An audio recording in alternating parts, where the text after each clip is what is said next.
I even got the starter installed. Before I get this video started, I want to show you guys what I got in the mail for this Godzilla 7.3 liter engine.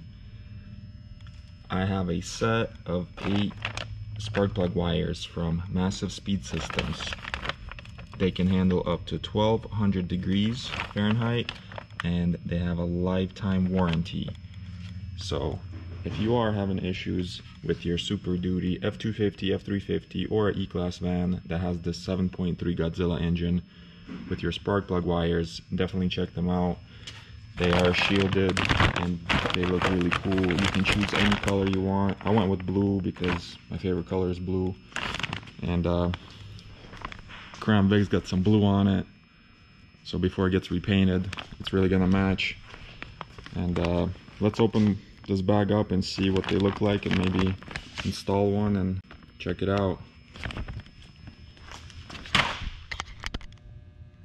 So I've got the bag opened up here. Let's pull one of them out and take a closer look.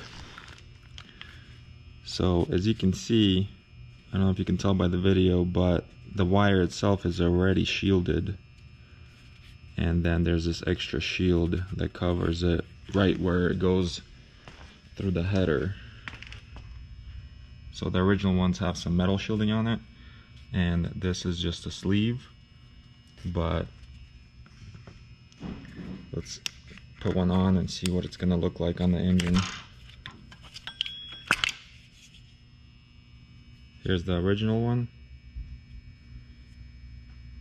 You know, it's boring looking, and then here's the upgraded part. Snaps right in.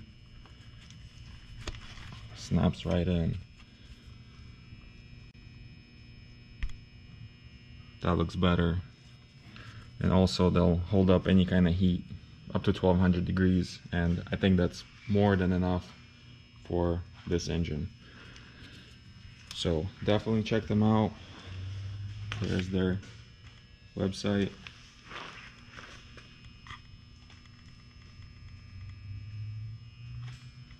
Got a few stickers from them as well. I'm gonna throw them on the Crown Victoria, Crown Vic, whenever it's ready to go. I got excited and installed all 8 of them just to see what it looks like, and it looks really cool. And like I said, they have different colors. I don't know all the colors on top of my head, but I know they have, I think, yellow, blue, maybe orange, so whatever color you want. And here's the original ones.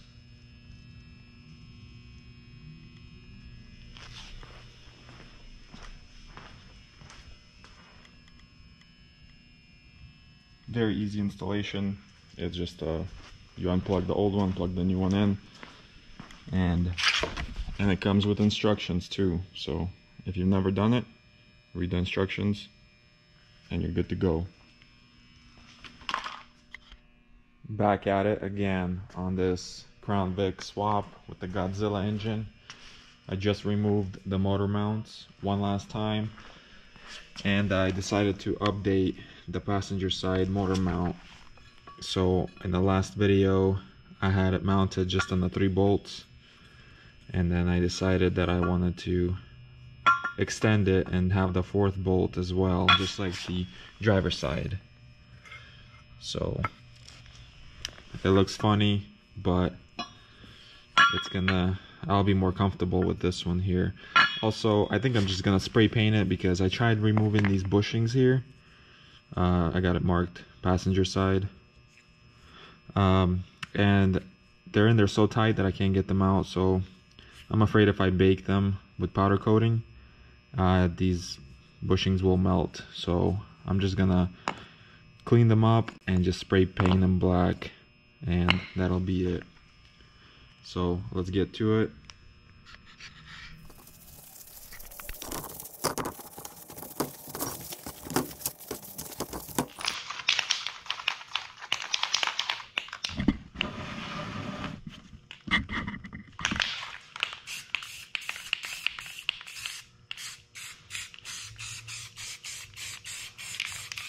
That's some weird timer here. What the heck is this?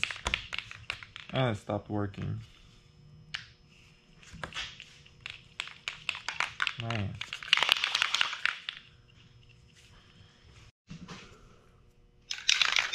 Alright, so the primer was not cooperating, so I'm just gonna spray it black.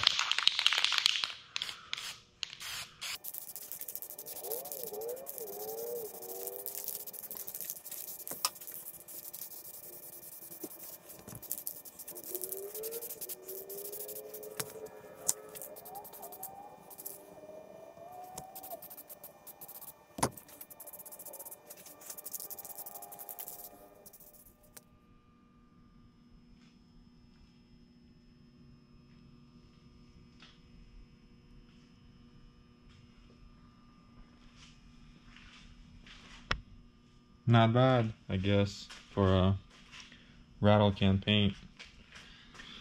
All of that, that you can see the ugliness right there.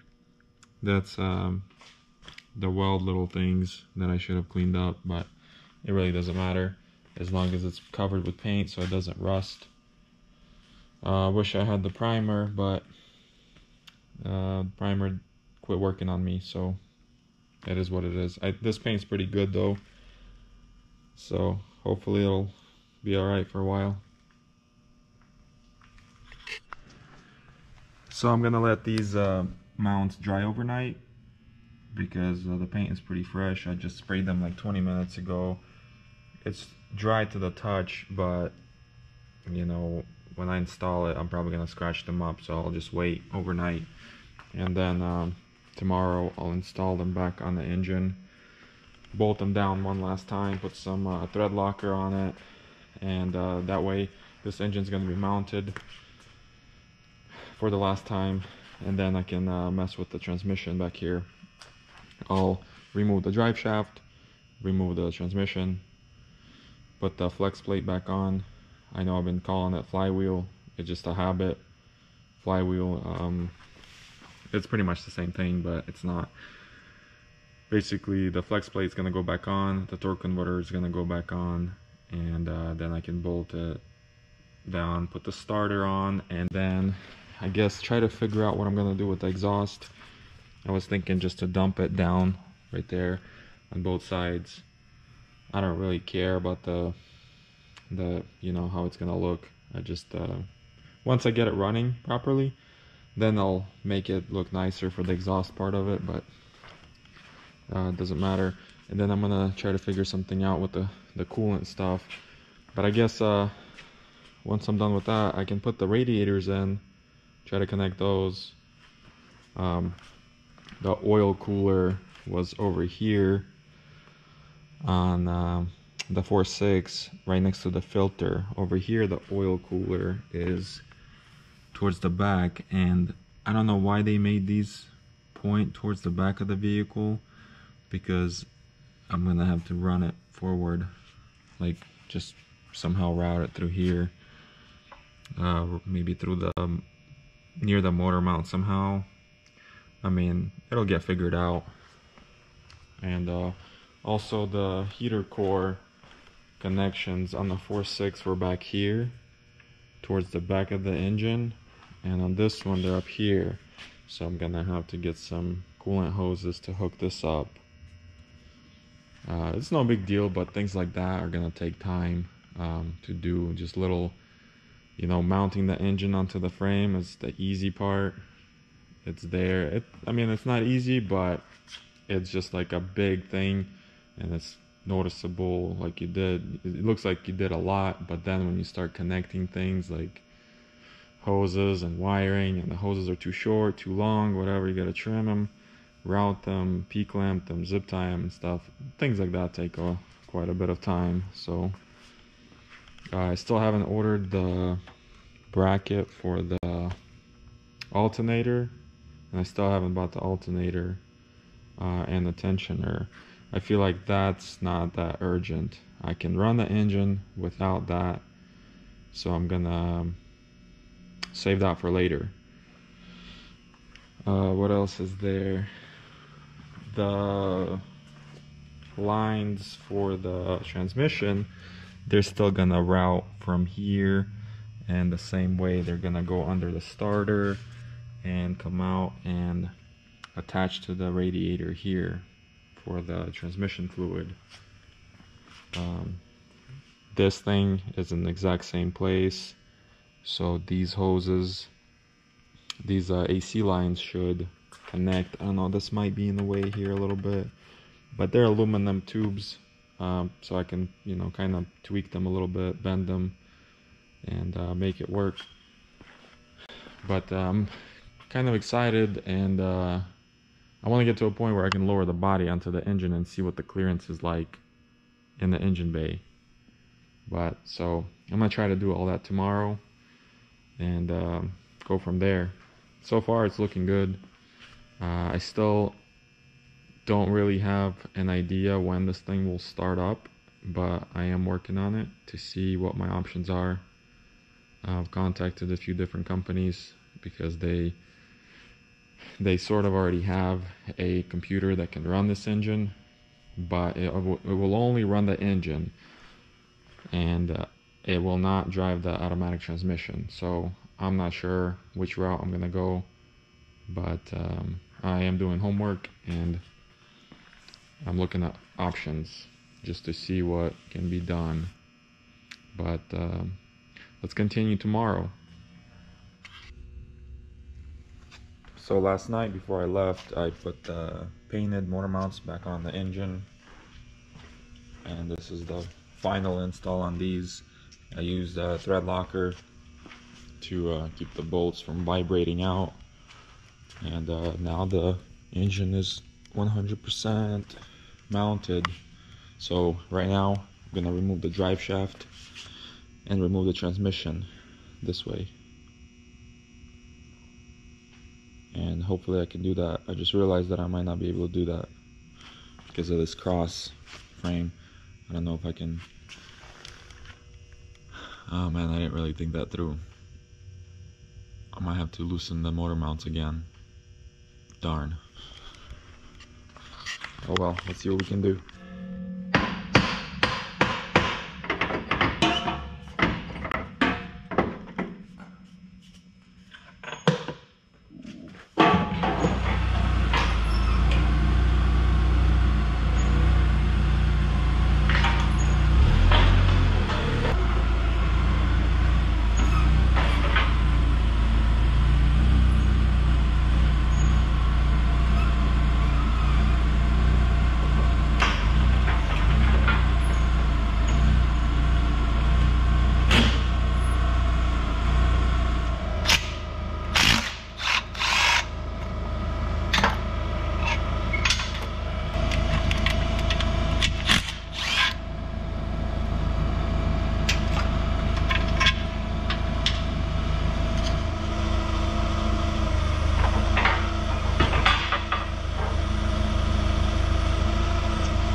So the reason why I'm doing it this way is because the transmission is so much lighter than the engine, and the engine's already bolted down, and it's just gonna be easier to put the transmission and line it up with the engine than vice versa. So let's put that flywheel back on and go from there.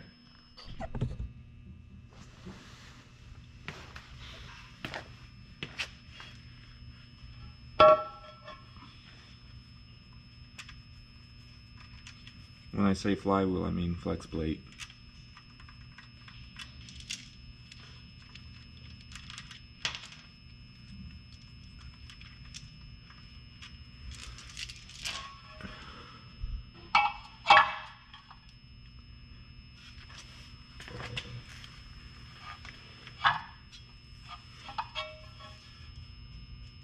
Is that right?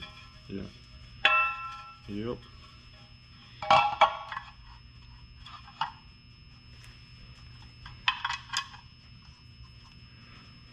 I wonder if I should put...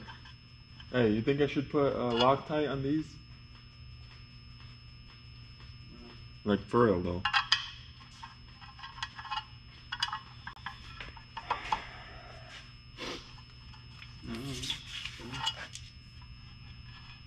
It doesn't even line up a certain way. It only goes one way.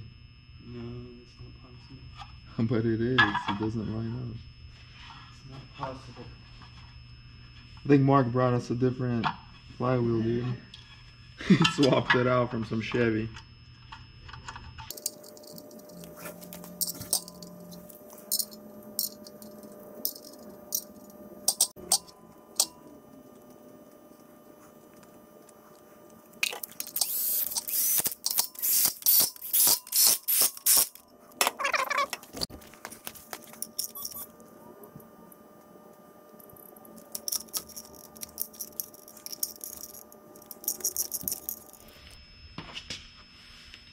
Slap this converter back in.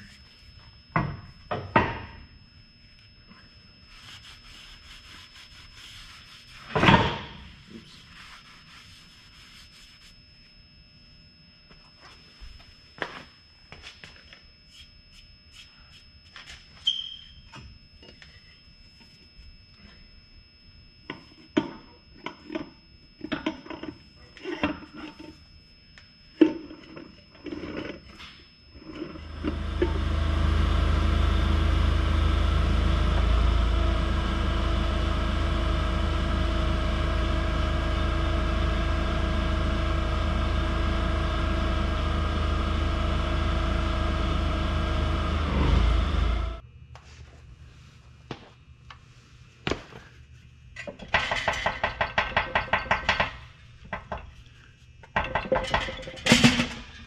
There it is. That satisfying sound.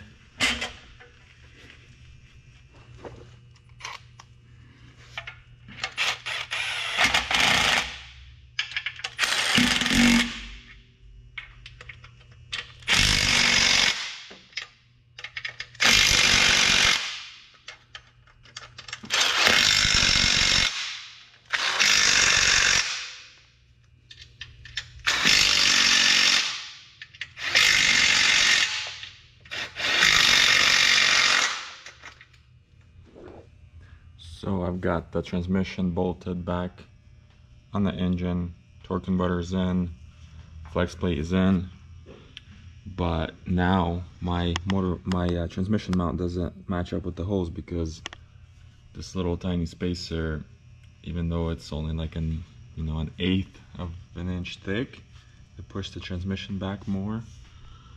And that's not the only issue I'm having. The problem is the clearance over here was already like less than a quarter, and now it's pretty much going to be touching the oil pan. So once I lower it, it's going to be pretty much right up against that. So I'm going to remove this cross frame piece and just trim it down and weld it again so it's still strong, and then open up these holes towards the back so the studs on the transmission mount line up. It's a small modification. I could probably get away. I could probably just push this motor mount and make it fit, but I'll just go ahead and modify it. Why I want to trim this is not because it's going to be touching it. I don't really care that it's going to be touching it, but I won't be able to remove the oil pan once the transmission is in. So I'll just go ahead and trim it. This piece right here is held by 4 bolts, 2 on each side. I'll go ahead and drop it, take it to the weld room and modify it really quick. That way I won't have issues in the future.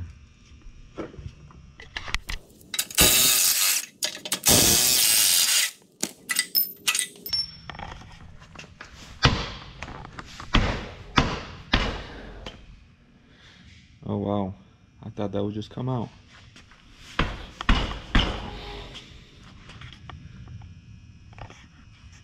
Let's get this hammer. There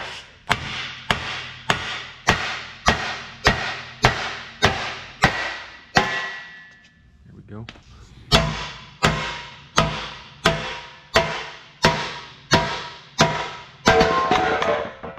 it goes.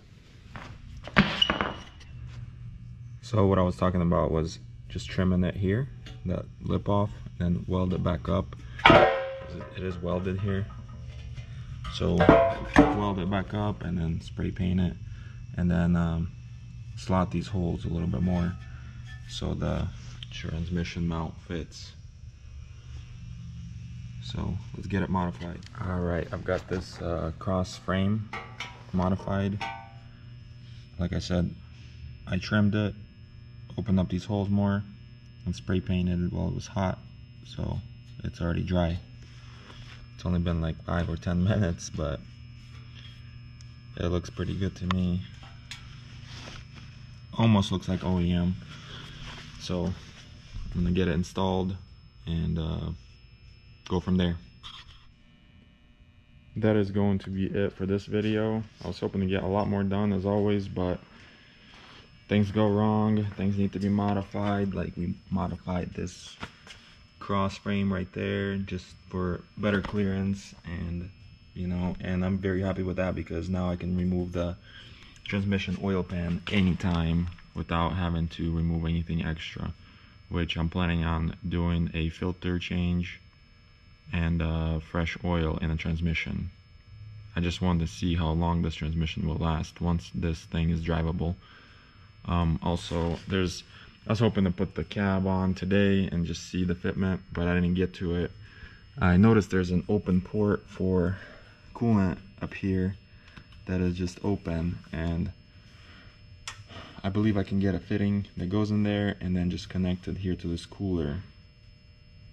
That way I don't have to route the hose towards the front because this cooler is pointing towards the back of the car. But there's issues here and there, but it's all minor, it's all fixable. The transmission and the engine is mounted, completely mounted to the frame, so there's no touching that from this point.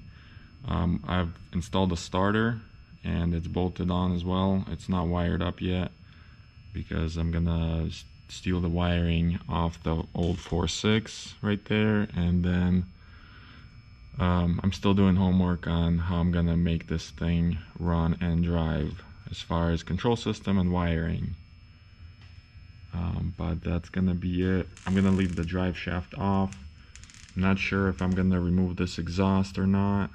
I think I should, but it looks like I'll just have to chop it into pieces to get it out because it goes above the axle and it's kind of weird shaped. So to remove it, I either have to remove the axle or just chop it into pieces and do it that way. So that is it. I gotta clean up and get out of here. Later.